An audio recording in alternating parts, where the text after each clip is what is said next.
Hello dear students, welcome to BPSC online classes. How are you all? I hope you all are very well.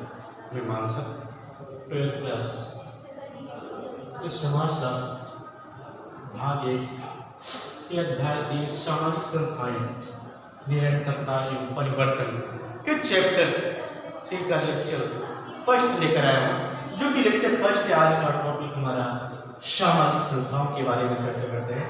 सामाजिक संस्थाओं के बारे में चर्चा करते हैं। सामाजिक संस्थाएं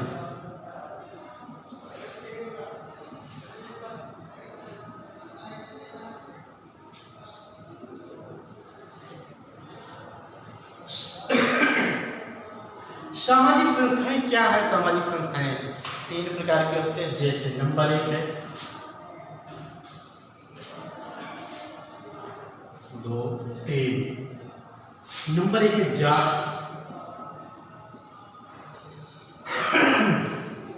जनजात, परिवार।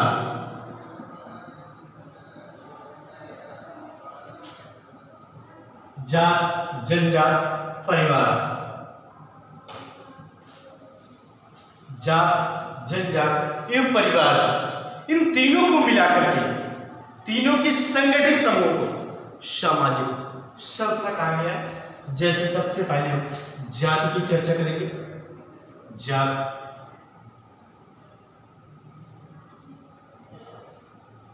जात में 2 वर्णों में डिवाइड। जैसे वर्ण, जात। यहां पे वर्ण का मतलब होता है रंग, यहां पर वर्ग का मतलब होता है रंग।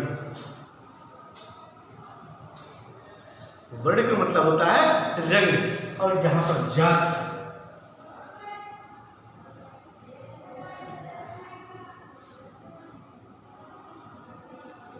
का मतलब जात ही होता है। तो वर्ण, रंग, वर्ण को ही जात कहा जाता है, वर्ण को ही जात कहा जाता है। इन दोनों में डिफरेंट नहीं, इन दोनों में कोई डिफरेंट, कोई अंतर नहीं है। तो सबसे पहले हम वर्ण पर जो चर्चा करते हैं कि वर्ण क्या है। वर्ण व्यवस्था आप इसके पहले भी पढ़ चुके होंगे। वर्ण व्यवस्था, वर्ण व्यवस्था भारत में 4 प्रकार की वर्ण व्यवस्था है। भारत में 4 प्रकार की वर्ण व्यवस्था। नंबर 1 ब्राह्मण, क्षत्रिय,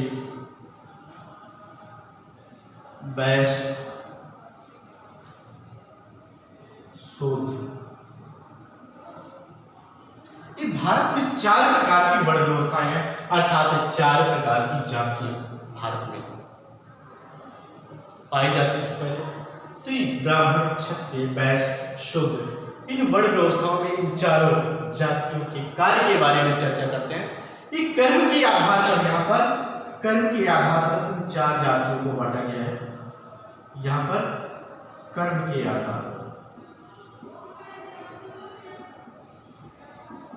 कर्म के आधार पर जातियों का विभाजन किया गया है। इसके आधार पर, कर्म के आधार पर, जैसे ब्राह्मण का काम होता था पूजा पाठ कराना, पूजा पाठ कराना। ब्राह्मण का क्या कार्य होता था? पूजा पाठ कराना। अर्थात सेकंड पॉइंट पे है क्षत्रिय। क्षत्रियों का काम था कि समाज के सभी वर्गों, जो ब्राह्मण, क्षत्रिय, वैश्य, शूद्र हैं, इन सभी वर्गों की रक्षा करने का कार्य जो सौंपा गया था, वो क्षत्रियों को सौंपा गया था, रक्षा करना। क्षत्रियों का। इसके बाद वैश्य का काम है कृषि करना, व्यापार करना, अर्थात समाज में रहने वाले व्यक्तियों की आवश्यकताओं को पूरा करना, खाने की सामग्री अर्थात जितनी भी आवश्यकताएं होती हैं उन सारी आवश्यकताओं को पूरा करना, एक वैश्य का काम था। शूद्र इन चारों समाज की सभी वर्गों अर्थात इन तीनों वर्गों की सेवा करना इस शूद्र का कार्य होता था, एक शूद्र का कार्य होता था। तो यहाँ पर कर्म के आधार पर जातियों को चार भागों में बांटा गया था। कर्म के आधार पर जातियों को चार भागों में बांटा गया था। यही है वर्ण, भारत की वर्ण व्यवस्था। ब्राह्मण, क्षत्रिय, वैश्य, शूद्र। पूजा पाठ कराने वाले व्यक्ति को यहाँ पर क्या कहा जाता था? ब्राह्मण। लेकिन आज वर्तमान की कंडीशन अगर हम देखते हैं, अगर कोई व्यक्ति पूजा पाठ कराता है तो ऐसा नहीं कि उससे ब्राह्मण ही हो सकता है। पूजा पाठ वर्तमान की कंडीशन को देखते हैं, पहले तो इन्हें कर्म के आधार पर, जो जैसा कर्म करता था उसी के आधार पर उसे डिवाइड कर दिया गया। ये ब्राह्मण है, ये क्षत्रिय है, ये वैश्य है, ये शूद्र है, कर्म के आधार पर बांट दिया गया। लेकिन आज किसी भी जाति, किसी भी वर्ग को हम कर्म के आधार पर नहीं बांट सकते हैं।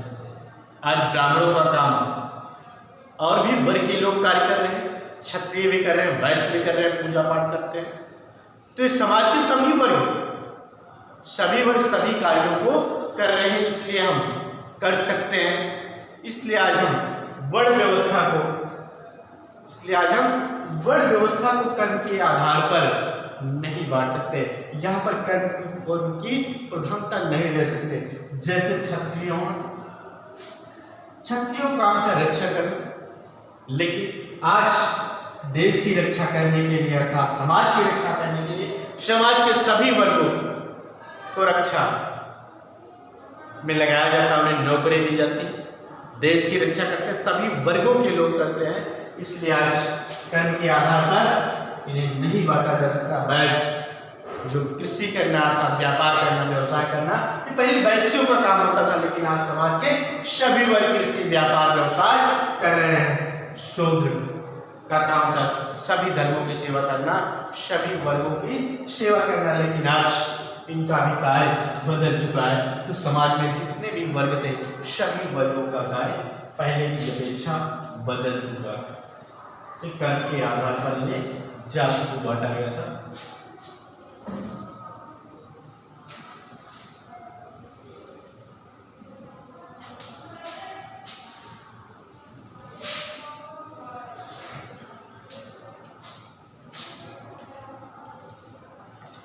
जाति एवं जाति व्यवस्था के बारे में आज चर्चा करते हैं। जाति एवं जाति व्यवस्था। जाति क्या है? जाति का अर्थ क्या है? जाति को अंग्रेजी भाषा का शब्द कास्ट, जाति अंग्रेजी भाषा के कास्ट शब्द का हिंदी अनुवाद है। जाति जो शब्द है अंग्रेजी भाषा, जाति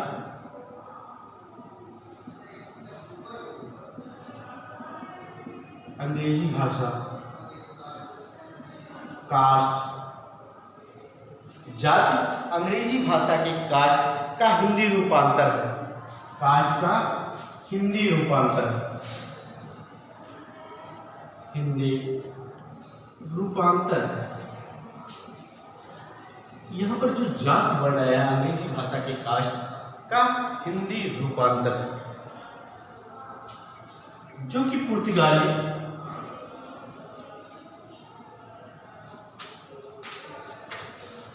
एक हिंदी भाषा का रूपांतर क्या मिला हमें? जाति मिला। अंग्रेजी भाषा के कास्ट का हिंदी रूपांतर, जो कि पुर्तगाली भाषा के कास्टा शब्द से इसकी उत्पत्ति हुई है, जो कि पुर्तगाली भाषा की कास्टा से इसकी उत्पत्ति हुई है।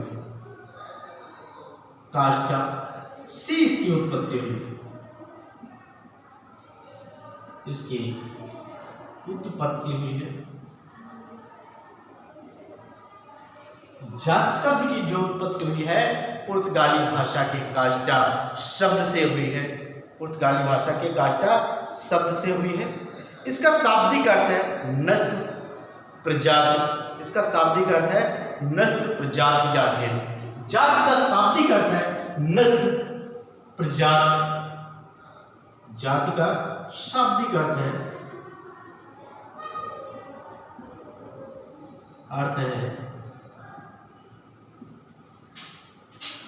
नस्ल,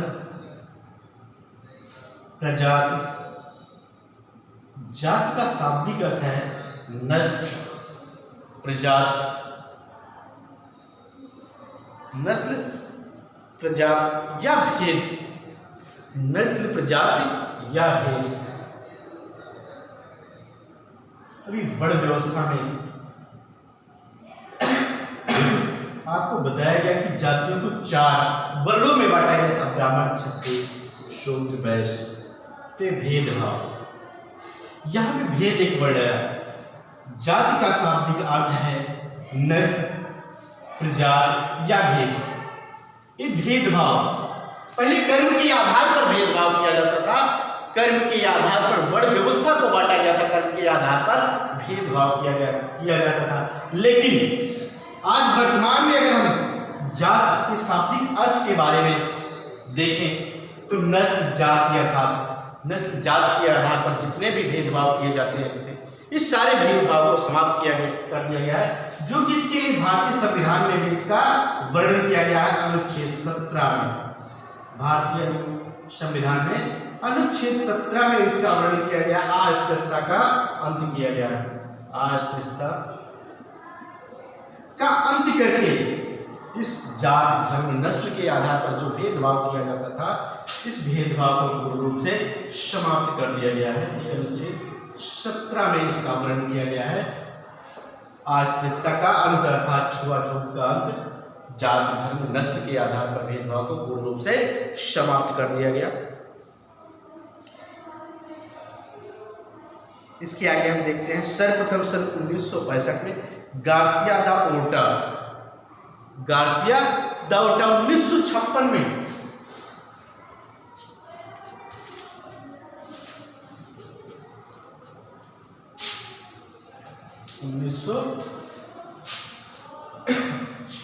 गार्सिया दा ओटा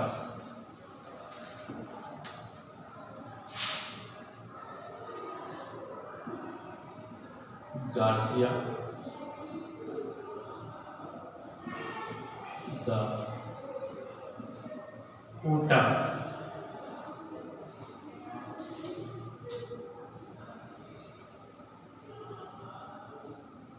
गार्सिया दा ओटा ने कहा था कि अनुसार जात की परिभाषा भिन्न भिन्न आधारों पर की है।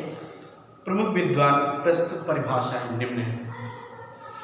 प्रमुख विद्वान 1956 में गार्सिया दा ओटा ने बताया कि जात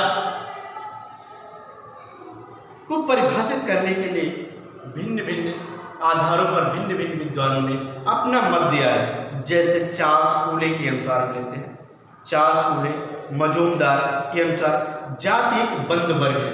मजूमदार ने बताया कि जात एक बंद वर्ग है। मजूमदार के अनुसार लेते हैं, मजूमदार के अनुसार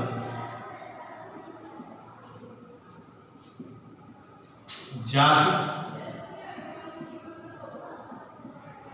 एक बंद वर्ग है।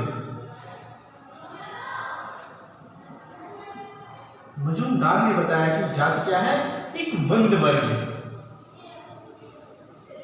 ऐसे जितने भी विद्वान थे, सभी विद्वानों ने इसकी अपनी अलग अलग परिभाषा दी है। जैसे चार्ल्स कूले के अनुसार जब एक वर्ग आनुवांशिक होता है तो हम उसे जात कहते हैं। जब एक वर्ग आनुवांशिक होता है, चार्ल्स कूले ने बताया जब एक वर्ग आनुवांशिक होता है तो हम उसे जात कहते हैं। एक वर्ग आनुवांशिक होता है तो हम उसे जात कहते हैं। तो आज के लिए इतना ही। इसके आगे का पार्ट नेक्स्ट वीडियो में लेकर आएंगे। Stay home and be safe. Thank you.